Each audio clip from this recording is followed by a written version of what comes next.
Today, I get to surprise Mike with something that's connected to one of my favorite bands. Surprise, it's a guitar.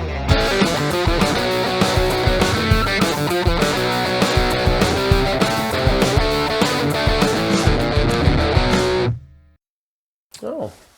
All right, so this time I happen to have one that Mike hasn't seen, and it appears to have an erection or something. It does. There's something sticking up on this guitar. There's something it's a Gibson erection. It's strange about this guitar. Guitar of the week. I'm intrigued because I don't know what shape this is. Can I take a guess? Yes, please do. All right, well, I don't know what the hell this is, obviously. I don't know if you can see that on camera, but there is something sticking up in the middle. Yeah, it is kind of strange looking. But from the horn action here, it almost seems like it's maybe like a PRS style with a high horn. Interesting. So I don't know. All right, so surprise, it's a guitar. Oh, that's the boner. That is the boner. All right, very nice. It's a signature Mascis from Dinosaur. It is a Squire, the lower end of Fender, but they've actually done a really good job for being a lower entry-level guitar. I've had this one for a couple months now, and I've been waiting to show you because Mascis happens to be a guitarist. I almost bought you one of these. For surprise, I almost bought you one. I was like, surprised I bought you a guitar. So you've got a Just-O-Matic bridge, which is not necessarily common. Tune-O-Matic. Tune-O-Matic? So you have a Just-O-Matic sounds like a 60s infomercial. You have a Tune-O-Matic bridge. So does Tune-O-Matic, I suppose. Not standard for Jazzmasters. These pickups, I believe, called just Jazzmaster. Like soap single bars, coil, right? But they're single coils, but they have, they're a beefier sound that is more towards a P90 approach. So that's different. The bridge is different. That's your floating tremolo, vintage tuners. Yep. And then you get this it's anodized gold pickguard. Hey, just a quick reminder to please like, subscribe, and to share this video, and to ring the bell to be notified when we release new episodes weekly. Please consider being a patron. We'd really, really appreciate it. Also, don't forget to comment and let me know what guitars you might like to see me surprise Cort with on future episodes. Now, back to the show. The neck is the real winner here. The fretboard is Laurel Indian. Laurel Indian? Indian Laurel. Indian Laurel. That sounds more... Let's try again. Laurel and Hardy? Hardy and Laurel? I don't know what I'm saying. Okay, so the fretboard is Indian Laurel. Indian Laurel, okay. Pick it up, see how the neck feels to you. It is C-shaped, so it's pretty, and it has a satin finish on the back, so it's not any... Sliding off my lap with my phone in my pocket. Yeah, it's offset, so it's not dull. Yep. But it should feel, overall, nice and easy to play. So, what we don't know and haven't planned is, are you going to play this for the tone check? Oh, am I going to do a tone check? Or do you want to do a history lesson? Don't matter to me. Okay, so you'll be doing the tone check this time around. Ooh, exciting. And putting the guitar through its paces and seeing what it sounds like. All right. And I guess that leaves me to do... Story time. Bingo.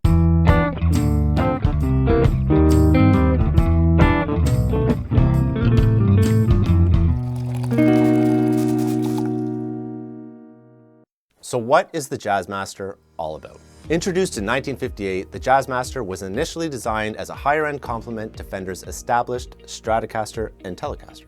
The name Jazzmaster derives from Fender's approach in its marketing to draw in the jazz player. Armed with two single-coil Jazzmaster pickups, which were wider, less deep, and more spaced out than Fender's single coils, the tones it allowed were warmer and less bright than other Fender models, allowing for a more jazzy sound.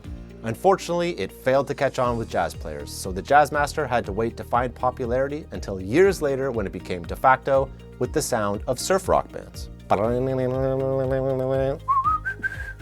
Something like that, right? Okay. In the 70s, interest faded and only a few acts, such as Elvis Costello and television's Tom Verlaine, kept the Jazzmaster alive in pop culture. This decline led to the guitar being discontinued by 1980, and they were not made in Fender USA again until 1999. In the 90s, the Jazzmaster built a solid foundation of key players from the alternative rock scene. Modern players who fully embraced the Jazzmaster include Lee Ronaldo and Thurston Moore from Sonic Youth, Kevin Shields from My Bloody Valentine, Nels Cline from Wilco, and of course, Jay Mascis from Dinosaur Jr. That brings us to his signature model. Jay Mascis has fronted alt-rock heroes Dinosaur Jr. since its formation in 1984. Known for his extremely loud and heavily distorted, fuzzed-out rock sound, Jay Mascis and Dino Jr. create massive guitar-based songs that usually include their fair share of upfront guitar solos.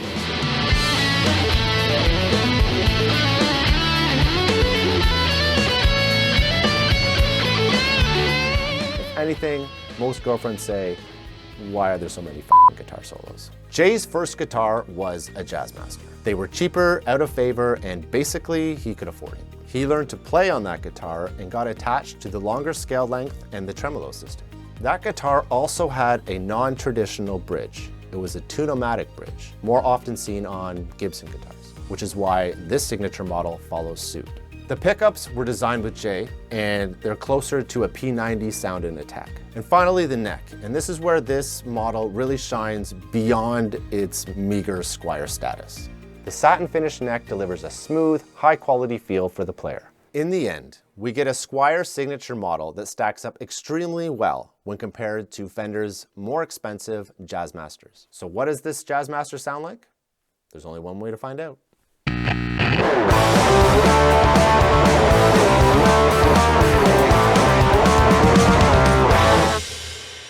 Hey, what's up? Welcome to Tone Check. I bet you were expecting Cort. To your dismay, you've got me. What have we got here? Oh, it is the Jay Mascis Jazzmaster. Hello. And now time for the signal path. We are taking our Jazzmaster and running it into our Keeley D&M drive pedal. From there, into our Mesa Mark V head, into a Mesa cabinet, which is mic'd up with two microphones.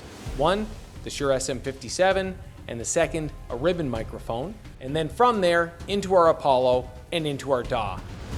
So let's see what we got here.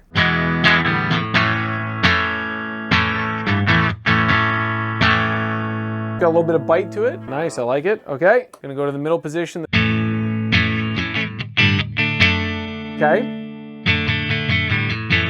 I like that. That sounds good. Neck.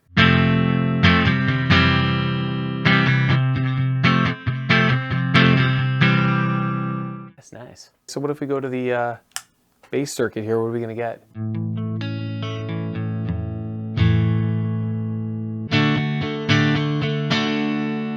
This actually sounds pretty cool. I thought it was sounding like shit, but. And then we just kind of roll it off here. Here we go. We're gonna go underwater now.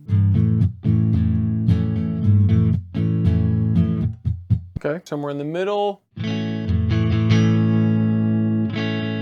Actually, it's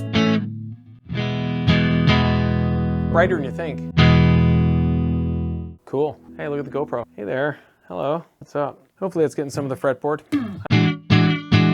Okay.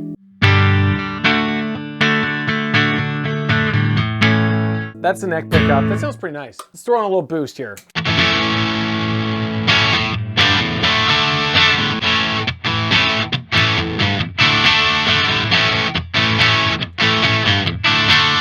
All right, let's get a little distortion, overdrive on it.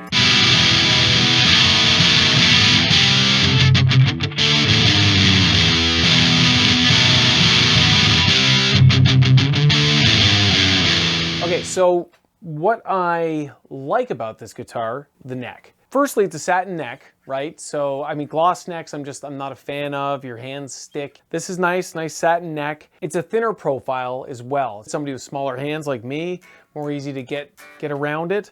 It feels like a fairly flat radius as well, so that's cool. I like the size of the body. Kind of hugs right into me. It's nice and comfortable. Pretty cool. Let's turn it back on. Do a little trem arm action, because I never play with a trem arm at all, ever. And I'm gonna do it fuzzy wuzzy was a woman. Fuck yeah.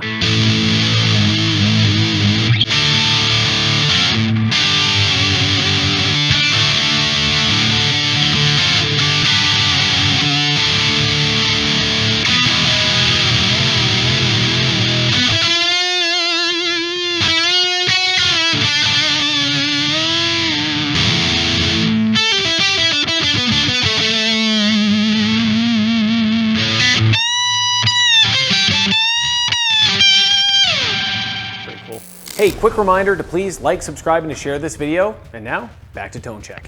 This is cool because I don't have any offset guitars in my collection, so no Jazzmaster, Jaguar, Mustang. I don't have any of those. I don't have a lot of experience playing them either, so this is kind of like a rare treat for me. So the one familiarity though that it does have with other guitars that I've played, with other Gibson guitars that I've played, is it does have this tunematic bridge. So it is a familiar feeling, especially when you're palm muting. So maybe I should play something that includes palm muting. That could be a euphemism.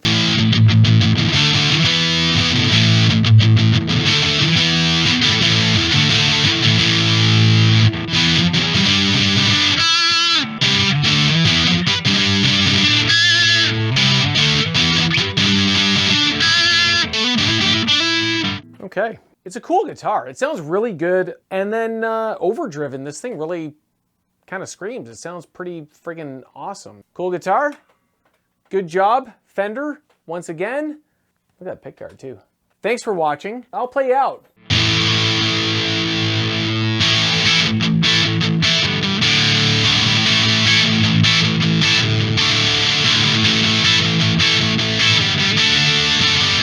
Oh, look at the GoPro. That's f***ing awesome. Oh no, get me out of here. Like, there's a red light on. I don't know if that's recording or not. No. Why don't you behave? No. Get me out of here. Oh shit, this is like reviewing old footage now. Me, I don't know how to get out of here. Hello there. Hey. That's imitating me. Yeah. Hi there. Like and subscribe.